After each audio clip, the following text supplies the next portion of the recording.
అందరికీ నమస్కారం. నేను Swaroopa Potlapalli. Welcome to I dream.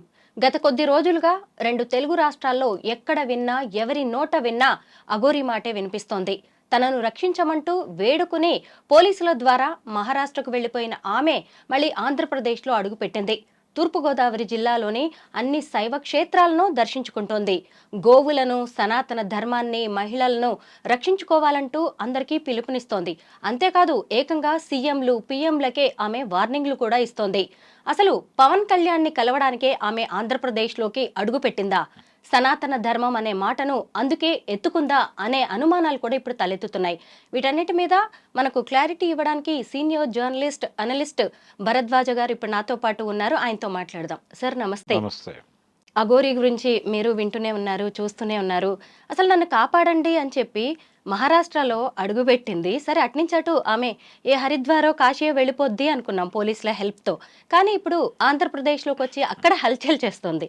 దీన్ని మనం ఎలా చూడొచ్చు అంటారు? యాక్చువల్గా ఈ అఘోరాలు లేదు అఘోరీలు వీళ్ళు కుంభమేళాల్లో కనిపించేవాళ్ళు గతంలో. ఇలా జనావాసాల్లో ఉండటం అనేది తక్కువే. కానీ ఈ మధ్య కాలంలో పర్టికులర్గా ఇక్కడ సికింద్రాబాద్ ఆలయం మీద దాడి జరిగిన సందర్భంగా అక్కడ నుంచి మొదలైంది గొడవ. మొదలై నిజానికి ఆలయం మీద ఎవరు దాడి చేశారు అనడానికి సంబంధించి రకరకాల రూట్స్ చూశారు. అంటే ఒక ముస్లిం ఆర్గనైజేషన్ ఈ దాడుల వెనకాల ఉంది అనేది ఎస్టాబ్లిష్ చేశారు. తర్వాత ఏం జరిగింది అనే దానికి ఏం జరిగిందో ఎవరికి ఫాలో అప్ లేదు, న్యూస్ లేదు. అంటే ఒక ఇస్లామిక్ ఆర్గనైజేషన్ వాళ్ళు కొంతమంది విద్యార్థులను తీసుకొచ్చి ఇక్కడ క్లాసెస్ నడుపుతున్నారు. ఆ సందర్భంగా వాళ్ళు ఒక హోటల్ మొత్తం బుక్ చేశారు, అందులో కుర్రాడే చేశాడు ఇది అని చెప్పారు. చెప్పినప్పుడు ఫర్దర్గా అదేదన్నా మోటివేషన్ ఉందా, ఏమిటి గొడవ అనేది పోలీసుల విచారణలో ఏం తేలింది అనేది అది ప్రధానం. కానీ ఈ లోపు చాలామంది అక్కడికి చేరారు. అక్కడికి చేరిన వాళ్ళల్లో ఈ అఘోరీ కూడా ఒకటి. ఈవిడ అక్కడికి చేరిన తర్వాత నగ్నంగా పూజలు చేయుట, ఈ కార్యక్రమాలు మొదలై ఆత్మార్పణ చేసుకుంటాను. దేనికి ఆత్మార్పణ చేసుకోవాలి అంటే ఇక్కడ ఆలయ పరిరక్షణ జరగాలి. తెలుగు రాష్ట్రాల్లో జీర్ణ ఆలయ ఉద్ధరణ కార్యక్రమం ఏదైనా తీసుకున్నారా అనేది ఒక క్వశ్చన్. ఇలాంటివి 100 ప్రశ్నలు ఉన్నాయి. ఆవిడ రకరకాలుగా మాట్లాడుతుంది. దేని మీద ఒక నిలబడి మాట్లాడటం, ఒక టాపిక్ మీద నిలబడి మాట్లాడటం అనేది లేదు, ఉండదు కూడా వాళ్ళకి. అంటే ఆ తరహా వ్యవహారంలో వెళ్ళే వాళ్ళు ఎవరికి కూడా కన్సిస్టెన్సీ ఉండదు. వాళ్ళ ధోరణిలో వాళ్ళు ఉంటారు. సో ఈ ధోరణిలో ఉండటము, ఈ ఆత్మార్పణ చేసుకుంటానని చెప్పటము, దాంతో ఆవిడని ఫైనల్గా పోలీసులు వెళ్ళి అరెస్ట్ చేసి కస్టడీలోకి తీసుకున్నారు. తర్వాత మహారాష్ట్రలో వదిలేశారు. మహారాష్ట్రలో వదిలేసిన తర్వాత వాళ్ళ బాధ్యత అయిపోయింది. తెలంగాణతో కదా మనకు సమస్య అని అటు నుంచి ఆవిడ ఏపీలోకి ప్రవేశించడం జరిగింది. ఏపీలో ఆల్రెడీ ఒక వివాదం నడుస్తుంది. అంటే సనాతన ధర్మం గురించి ఆయన పదే పదే మాట్లాడుతున్నాడు పవన్ కళ్యాణ్ గారు. పైగా సనాతన ధర్మానికి పరిరక్షణకి ఒక కమిటీ వేయాలి, ఇలాంటి కార్యక్రమాలు కూడా ఆయన అనౌన్స్ చేశారు. మొన్న ప్రాయశ్చిత్త దీక్ష ఇవన్నీ అయిపోయిన తర్వాత ఆయన చాలా అగ్రెసివ్గా మాట్లాడుతున్నాడు. కాబట్టి ఆయనకి కూడా ఈ కార్యక్రమం ఉంది. ఈ ఆలయ పరిరక్షణలు ఇవన్నీ, ఈ కార్యక్రమాలన్నీ ఉన్నాయి. ఆయన మాట్లాడుతున్నాడు ఫ్రీక్వెంట్గా. అందుకని ఆయన్ని కలవటానికి వెళ్ళింది అనేది ప్రచారం జరుగుతోంది. కానీ అది వాస్తవం అయి ఉంటుందని నేనైతే అనుకోవడం లేదు. ఆయన కలుస్తాడని కూడా అనుకోవడం లేదు. కాబట్టి ఆవిడ జస్ట్ జనాల అటెన్షన్ని తన వైపుకు డైవర్ట్ చేసుకోవడానికి ఒక ప్రయత్నం. జనం కూడా ఇలాంటిది ఏదైనా జరిగినప్పుడు ఒకసారి వెళ్ళి ఆశీర్వాదం తీసుకుందామనే ఒక వేలం వెర్రి ప్రోగ్రాం ఉంది. అందులో భాగంగానే ఈ గుళ్ళ దగ్గరికి ఆవిడ చేరినప్పుడు వచ్చినటువంటి వాళ్ళు కూడా మాకు ఒక్కసారి ఆవిడని చూపించండి, మొక్కుకుని వెళ్ళిపోతామని మాట్లాడుతున్నారు. అంటే ఎవరికి మొక్కుతున్నాం, దేనికి మొక్కుతున్నాం, మనకి ఏమిటి విషయం అనేది ఏమాత్రం తెలుసుకునే ప్రయత్నం చేయటం లేదు. ఒక పాత సేయింగ్ ఉంది, జ్ఞానమే శక్తి, అజ్ఞానమే దేవుడు అని. ఇప్పుడు అదే కనిపిస్తోంది. ఆంధ్రప్రదేశ్లో కావచ్చు, మొన్నటిదాకా తెలంగాణలో కావచ్చు. హిందూ మత పరిరక్షణ ఎవరి నుంచి పరిరక్షణ అంటే ఇతర మతాల నుంచి పరిరక్షణ. ఇప్పుడు ఆయన పవన్ కళ్యాణ్ కానీ చంద్రబాబు కానీ ఆ లడ్డూ వ్యవహారంలో జంతువుల కొవ్వు అవశేషాలు కనిపించినాయి లడ్డూలో వాడుతున్న నెయ్యి అనేది అంత ఈజీగా ఎందుకు టార్గెట్ చేయగలిగారంటే ఇంతకు ముందు అక్కడ అన్యమత ప్రచారం జరిగింది అనేటువంటి ఒక అభిప్రాయం జనాల్లో పాతుకుని ఉండటంతో దాన్ని ఆసరా చేసుకుని ఈ ప్రచారం విజయవంతంగా చేయగలిగారు. కాబట్టి ఇప్పుడు ఇతర మతాల నుంచి హిందూ మతానికి ప్రమాదం ఉంది అనేది ఒక గొడవ. దాని నుంచి సనాతన ధర్మాన్ని కాపాడుకోవడం కోసం మేము ఏదో యుద్ధం చేస్తున్నామని ఆయన చెప్తున్నాడు. ఇప్పుడు ఈవిడ చెప్తోంది. ఇలా ఎంతమంది సనాతన ధర్మాన్ని కాపాడుతారో, అసలు సనాతన ధర్మం అంటే వీళ్ళకి ఎవరికైనా తెలుసా అనేది ఒక ప్రశ్న. సనాతన ధర్మం అంటే ఏమీ లేదు, కుల వ్యవస్థే, అంతకుమించి ఏమీ కాదు. ఒక్కసారి ముంగండ అగ్రహారానికి వెడితే, ముంగండ అగ్రహారం అంటే అమలాపురం దగ్గర ఉంటుంది, అక్కడికి వెడితే అక్కడ బ్రాహ్మలు మేము హిందువులం కాదు అంటారు. అగ్రహారంలో ఉన్న బ్రాహ్మలు మేము మాది బ్రాహ్మణ మతం తప్ప మేము హిందువులం కాదు అని చెప్తారు. బ్రాహ్మణులకు ఒక మతం ఉందా? మాది బ్రాహ్మణ మతం అని చెప్తారు వాళ్ళు. బ్రాహ్మణ మతమే అదే సనాతన ధర్మం అంటే. అంటే కుల వ్యవస్థే, చాతుర్వర్ణాలు, దీన్ని నిర్వహించటమే సనాతన ధర్మం, అంతకుమించి ఏమీ లేదు. కాబట్టి హిందూ అనేది ఎక్కడి నుంచి వచ్చింది? శంకరాచార్య నుంచి వచ్చింది. శంకరాచార్య నుంచి వచ్చిన హిందూ అనేటువంటి పదాన్ని జీయర్ స్వామి అంగీకరించడు. ఆయన వైష్ణవం కాబట్టి వాళ్ళు యాక్సెప్ట్ చేయరు. వాళ్ళ ఉద్దేశంలో హిందూ అంటే కాపీర్ అని అర్థం. అందుకని ఏదో సింధు నది పక్కన ఉండేవాళ్ళం కాబట్టి హిందువులు అంటున్నారు వీళ్ళు. మనం సింధు నది పక్కనే ఉన్నామా, కృష్ణానది పక్కన ఉన్నాం, గోదావరి పక్కన ఉన్నాం, మనందరం ఏమైపోవాలి అన్నాడు ఆయన ఒకసారి ఓపెన్గానే, జీయర్ స్వామి. కాబట్టి మనం భారతీయులం, హిందువులం కాదు భారతీయులం అన్నాడు ఆయన. అదొక ధోరణి. అలా సనాతన ధర్మం, హిందూ మతం అనేది శంకరాచార్య ఎందుకు బిల్డ్ చేశాడంటే, అంతకుముందు మనకి సన్యాసం అనేది లేదు. అంటే కుర్ర సన్యాసులు లేరు. సన్యాసులు అనేవాళ్ళు ఒక ఏజ్ అయిపోయిన తర్వాత వానప్రస్థాశ్రమానికి వెళ్ళి అక్కడి నుంచి వాళ్ళ అనుభవంతో సన్యాసాశ్రమం స్వీకరించి అడవుల్లో ఉండి తపస్సు చేసుకుంటూ వచ్చిన వాళ్ళకి వాళ్ళ జీవితానుభవాలు చెప్పేవాళ్ళు. అవే గురుకులాలు. అదే ప్రోగ్రామ్. అంటే తమ జీవితానుభవాలని నెక్స్ట్ జనరేషన్కి బట్వాడా చేయటానికి అక్కడ ఉండేవాళ్ళు వాళ్ళు. అంతే తప్ప యంగ్ ఏజ్లో సన్యాసం స్వీకరించడం లాంటి కార్యక్రమాలు లేవు అప్పుడు, పాత రోజుల్లో. శంకరాచార్య దగ్గర నుంచి మొదలైంది అది. ఎందుకు మొదలైందంటే, హిందూ మతానికి వేరే మతాల నుంచి ప్రమాదం ఉంది అంటే, అది ఇస్లాం నుంచి కావచ్చు, క్రిస్టియానిటీ నుంచి కావచ్చు, ప్రమాదం ఉంది కాబట్టి దీన్ని పరిరక్షించడానికి ఒక పోలీసింగ్ వ్యవస్థ ఉండాలి అని అనుకున్నాడు ఆయన. అనుకుని ఈ పీఠాలు అవి ఏర్పాటు చేశాడు.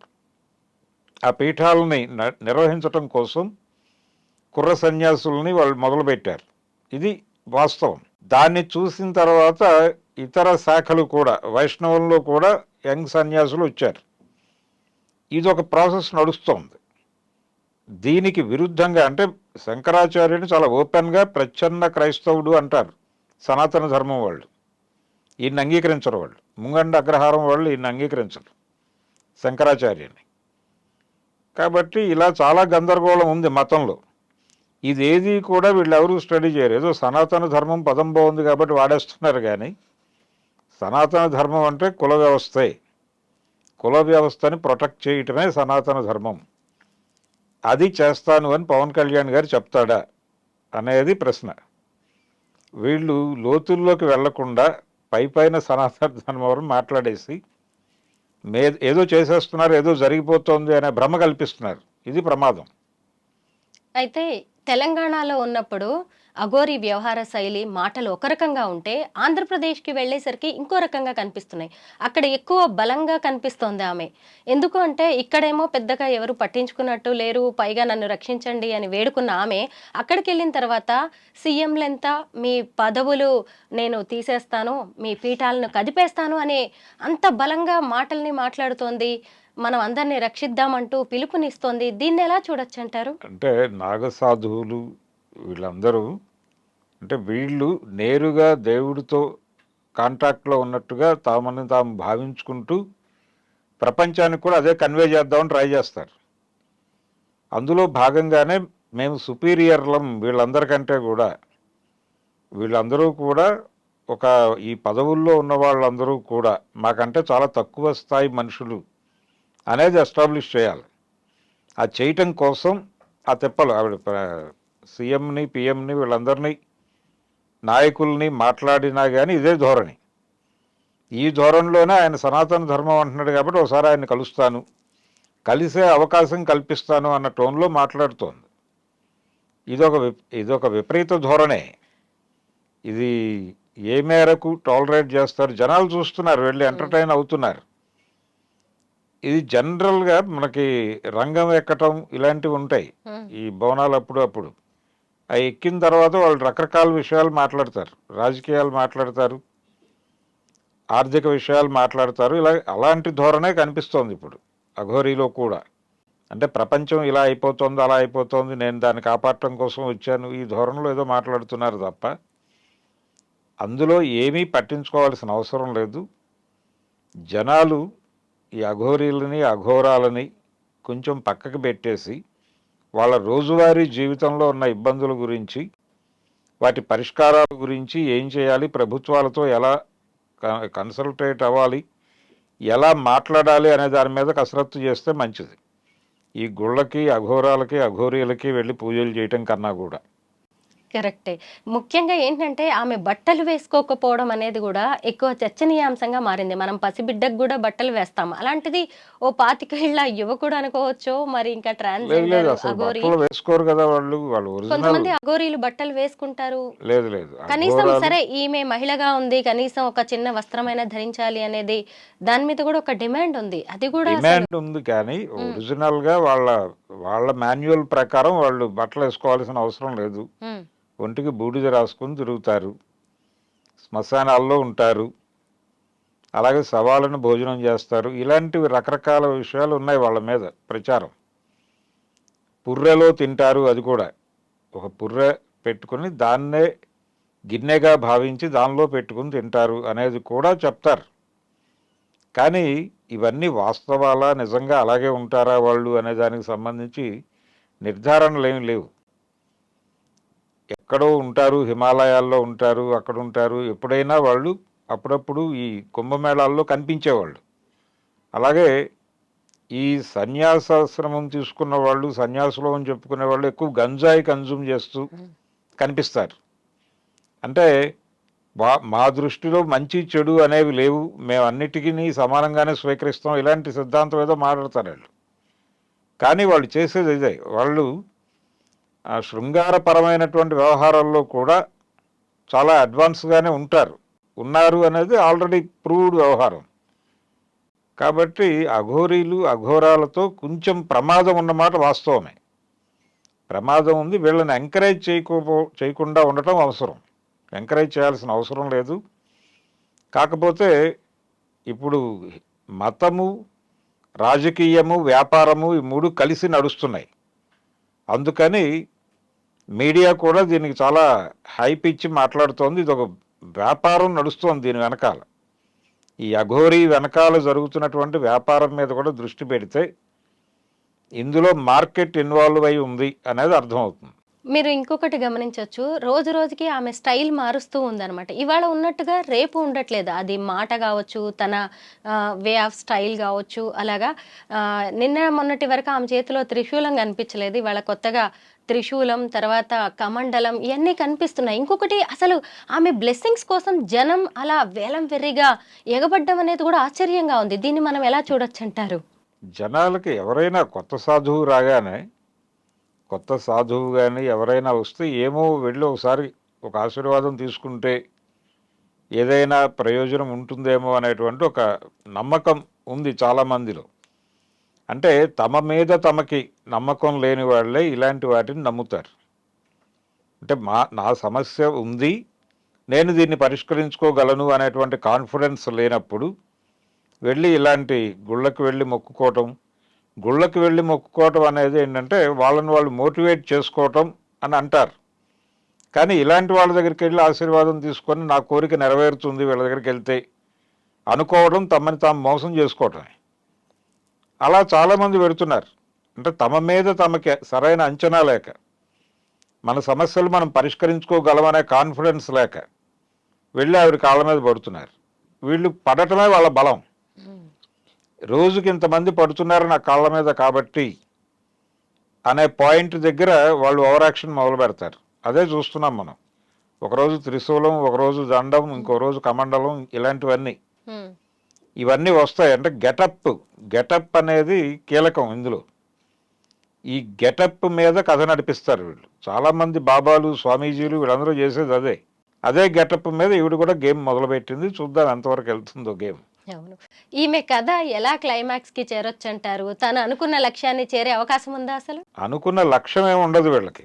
నడిచినంతకాలం నడిపేద్దాం అనే పద్ధతి.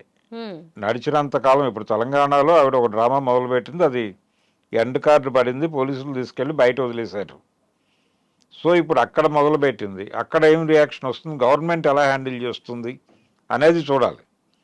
చూసి వాళ్ళు ఎండ్ కార్డు వేస్తే వెళ్ళిపోవటమే, అంతకుమించి గత్యంతరం లేదు. ఫైట్ చేసే మూడ్లో లేదు అఘోరి. నడిచినంతకాలం నడుపుకుందాము అనే పద్ధతిలోనే అందరూ వ్యవహరిస్తారు. ఈ ఆధ్యాత్మిక గురువులందరికీ ఉన్నటువంటి లక్షణమే ఇవి కూడా ఉంది. కాబట్టి నడిచినన్ని రోజులు నడుపుతుంది అంతే.